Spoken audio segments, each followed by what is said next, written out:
রমজান মুমিনের জন্য ভিন্ন কিছু, আখিরাত প্রত্যাশীর জন্য রমজান আলাদা কিছু, আলাদা কিছু। যার আখিরাত দরকার তার জন্য রমজান অনেক কিছু।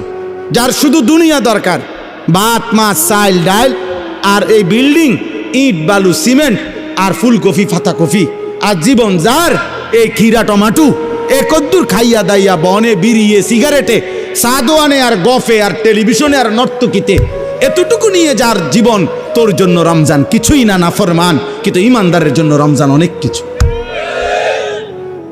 যার আখিরাত দরকার তার অনেক কিছু, তার জন্য অনেক কিছু। এজন্য রাসূলুল্লাহ সাল্লাল্লাহু আলাইহি সাল্লাম 2 মাস রমজানের জন্য দোয়া করতেন। এজন্য কিতাবে আছে আউলিয়া কেরাম 1 বছরও ছিলেন, এক রমজান শেষ হইলে, ঈদের চাঁদ উঠলে, ঈদের দিন আবার পরবর্তী রমজানের জন্য দোয়া শুরু করতেন। 1 বছর টানা আরেকটা রমজানের জন্য দোয়া করতেন। এজন্য আখিরাত যার দরকার তার জন্য রমজান ভিন্ন কিছু।